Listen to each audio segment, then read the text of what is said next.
Hello everyone, welcome back to your own channel knowledge centre. हम पढ़ रहे थे क्लास 11 पीएचडी का chapter number 2 forms of business organisation और आज जो है हम इसके फाइनल लेक्चर पर आ चुके हैं, that is choice of the form of business enterprise. यानी कि अब तक हमने जितने भी अलग अलग तरह के बिजनेस एंटरप्राइजेज या बिजनेस फॉर्म्स ऑफ ऑर्गेनाइजेशन के बारे में पढ़ा है, उनमें से हमारे लिए मोस्ट सूटेबल या बेस्ट कौन सा होगा।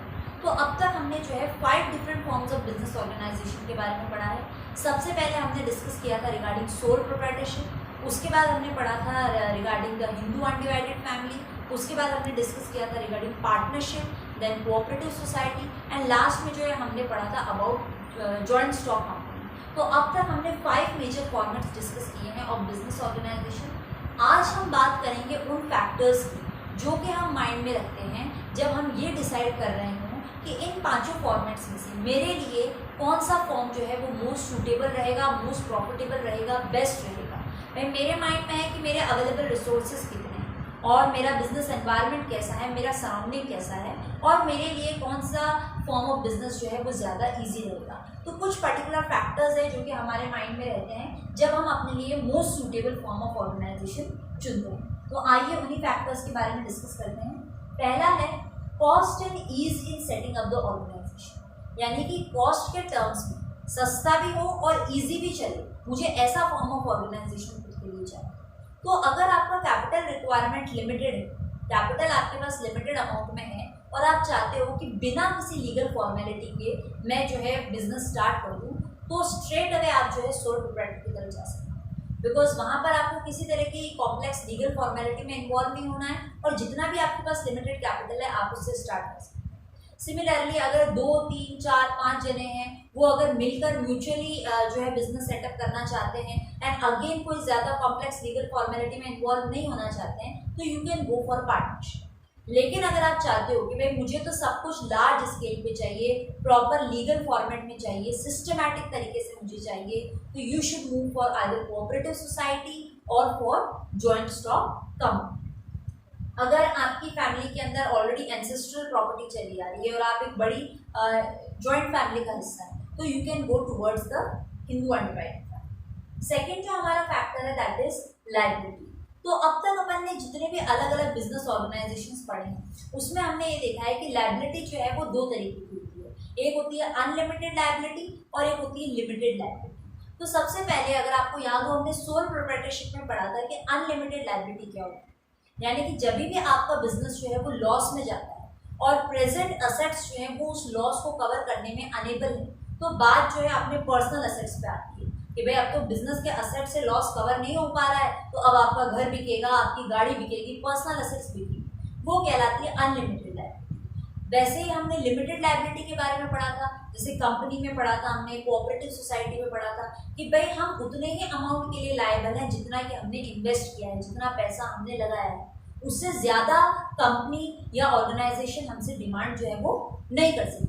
सिमिलरली हिंदू अनडिवाइडेड फैमिली में हमने पढ़ा था कि जो कर्ता होता है उसकी तो लायबिलिटी अनलिमिटेड होती है, लेकिन बाकी सारे मेंबर्स की लायबिलिटी जो है वो लिमिटेड होती है। तो अगर हम चाहते हैं कि हमारी लायबिलिटी जो है वो अनलिमिटेड रहे, हमें अनलिमिटेड लायबिलिटी से कोई भी प्रॉब्लम नहीं है, तो you can go for sole proprietorship और फॉर पार्टनरशिप। लेकिन अगर हम अपने आप को सिक्योर करके रखना चाहते हैं कि भाई कभी अगर अनसर्टेन इवेंट्स होते हैं, बिजनेस वाइंडिंग अप की सिचुएशन में आता है, तो हम जो है अपना सारा पैसा अपने पर्सनल असेट्स दांव पर नहीं लगाना चाहते, तो आप सेफ साइड पे रहिए और आप cooperative society, joint stock company या हिंदू अनडिवाइडेड फैमिली के मेंबर, नॉट द कर्ता, मेंबर, इस तरह के फॉर्म्स की तरफ जो है आप जा सकते। थर्ड फैक्टर अगर हम देखें दैट इज कंटिन्यूटी। कंटिन्यूटी की अगर हम बात करें तो भाई कोई भी अनसर्टेन इवेंट होता है, बिजनेस की कंटिन्यूटी जो है वो स्टॉप नहीं रहनी चाहिए। तो ऐसा सोल प्रोप्राइटर के केस में तो होता ही नहीं, क्योंकि सिंगल ओनर है, अगर उसकी डेथ हो जाती है या वो इनसॉल्वेंट डिक्लेयर हो जाता है तो कंटिन्यूटी वहीं पे खत्म हो जाती है, बिजनेस खत्म हो जाता है। सिमिलरली पार्टनरशिप के अंदर भी 3 या 4 जने हैं, एक की डेथ हो गई, डीड वापस बनेगी, कोई इंसॉल्वेंट हो गया, डीड वापस बनेगी, कोई खुद के डिजायर से ही पार्टनरशिप से बाहर होना चाहता है, अगेन डीड वापस बनेगी। यानी कि यहाँ पर भी कंटिन्यूटी का जो फ्लो है वो प्रॉपर नहीं है। अगर आप कंटिन्यूटी चाहते हो तो you should opt for joint stock. वहाँ पर मेंबर्स की डेथ से, इंसॉल्वेंसी से कंपनी के कंटिन्यूटी में कोई भी इन्फ्लुएंस नहीं आता है। सिमिलरली अगर हम कोऑपरेटिव सोसाइटी की बात करें, अगेन कंटिन्यूटी पे इम्पैक्ट नहीं पड़ता है। अगर हम हिंदू अनडिवाइडेड फैमिली की बात करते हैं तो भी कर्ता की डेथ के बाद जो है नेक्स्ट सीनियर मोस्ट मेंबर जो है वो कर्ता बन जाता है, तो कंटिन्यूटी जो है वो वहाँ पर भी जो है किसी भी तरीके से इन्फ्लुएंस में नहीं आए। तो ये आप पे डिपेंड करता है कि आप किस तरह के बिजनेस का हिस्सा बनना चाहते हो। Next is management ability. मैं हमने पढ़ा था कि सोल प्रोप्राइटरशिप में लिमिटेड मैनेजरियल एबिलिटी आपको देखना होगी, क्योंकि एक ही बंदा है, उसके माइंड में सारी स्किल्स हो, सारी मैनेजरियल एबिलिटीज हो, ऐसा जरूरी नहीं। और अगर अपन पार्टनरशिप को देखते हैं तो वहां पर मान लीजिए 3 जने, 4 जने, 5 जने हैं, तो आपको अलग अलग पॉइंट ऑफ व्यू देखने को मिलेंगे। थोड़ा हो सकता है आपकी स्किल्स जो है वो डेवलप हो जाए। अगर आपको प्रॉपर मैनेजरियल स्किल्स चाहिए कि भाई मेरा काम तो जो है मैनेजमेंट प्रोफेशनल्स करेंगे, जो इसी काम के लिए मैं उनको स्पेसिफिकली हायर करूंगा और सब कुछ जो है मेरा सिस्टमैटिक तरीके से मुझे चाहिए, तो you should go either for cooperative societies और फॉर जॉइंट स्टॉक कंपनी। क्योंकि वहां पर क्या है, हमने पढ़ा है अब तक कि हम अलग अलग तरह के मैनेजमेंट प्रोफेशनल्स हैं, बैंकर्स हैं, ब्रोकर्स हैं, अंडरराइटर्स हैं, उनको हम स्पेसिफिकली हायर करते हैं ताकि हमारा सारा काम जो है, सारा मैनेजमेंट जो है प्रोफेशनली तरीके से, सिस्टमैटिक तरीके से हैंडल किया जा सके। तो अगर आपको परफेक्ट मैनेजरियल एबिलिटी चाहिए तो you should move toward joint stock company और कोऑपरेटिव सोसाइटीज। नेक्स्ट आती है हमारी कैपिटल कंसिडरेशंस, यानी कि पैसा कितना है अपने पास। अगर पैसा हमारे पास लिमिटेड है तो हम जो है सोल प्रोप्राइटर हमारे लिए बेस्ट ऑप्शन। अगर पैसा हमारे पास है लेकिन हमारे पास 4-5 पार्टनर्स हैं जो म्यूचुअली कंट्रीब्यूट कर सकते हैं, तो you can go for partnership also.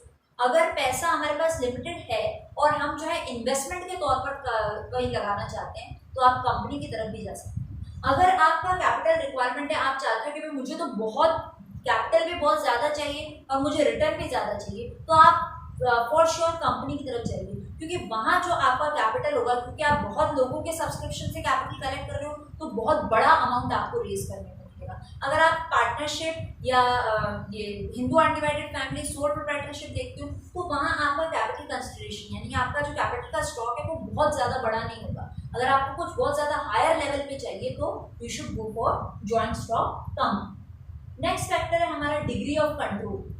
अगर हम चाहते हैं कि सब कुछ हमारे हाथों में रहे, मेरे बिजनेस में मेरे इजाज़त के बिना एक पत्ता भी नहीं मिले, एंटायर कंट्रोल मुझे मेरे हाथों में चाहिए, तो आप सोल प्रोप्राइटरशिप की तरफ जाइए।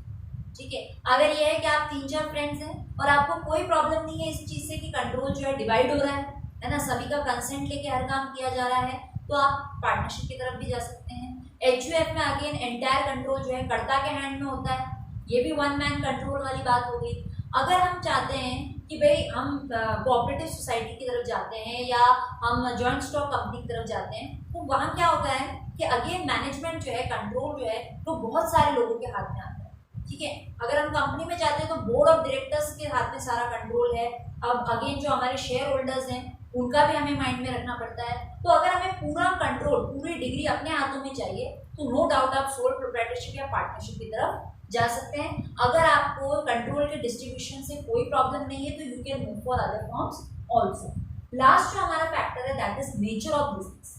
नेचर ऑफ बिजनेस ये पॉइंट है कि मतलब ये डिसाइड करेगा कि आपका बिजनेस जो है वो किस तरीके का होने वाला है। भाई अगर आप सर्विसेज से डील कर रहे हो तो आप जो है कोऑपरेटिव ऑर्गेनाइजेशन आपके लिए बेस्ट होगा, क्योंकि सर्विस डीलिंग का काम जो है हम लोगों के वेलफेयर के लिए कर रहे हैं, और जहाँ पर वेलफेयर हमारा मोटिव हो जाता है वहाँ पर कोऑपरेटिव सोसाइटी जो है वो बेस्ट है। अगर हम सिर्फ प्रॉफिट मैक्सिमाइजेशन की तरफ जा रहे हैं कि भाई हमारे पास सब कुछ लिमिटेड है और हमें जो है प्रॉफिट अर्न करना है थ्रू एनी मींस, तो नो डाउट आपके लिए पार्टनरशिप या सोल प्रोप्राइटरशिप जो है बेस्ट फॉर्म।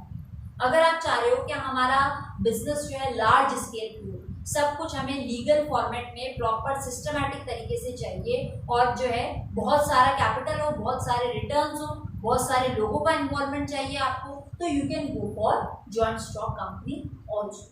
तो कहने का मतलब है कि हर फॉर्म ऑफ बिजनेस के अपने अपने एडवांटेजेस हैं, अपने अपने फीचर्स हैं, अपने अपने डिसएडवांटेजेस। ये आप पे डिपेंड करता है कि आपके पास अवेलेबल रिसोर्सेज कितने हैं, आपका ईज कैसा है किस फॉर्म के साथ, आपका एनवायरनमेंट कैसा है बिजनेस, एंड आपका सराउंडिंग्स कैसा है, किस तरह के लोग हैं आपके बिजनेस के सराउंडिंग में जो आपको सपोर्ट करेंगे। तो ये सारी ही चीज़ें माइंड में रखते हुए, ये सारे फैक्टर्स दिमाग में रखते हुए आप अपने लिए मोस्ट एप्रोप्रिएट फॉर्म को चूज कर सकते हैं। So this was all regarding the forms of business organization। आज फाइनली हमारा चैप्टर 2 जो है वो फिनिश हो चुका है। Thank you for watching.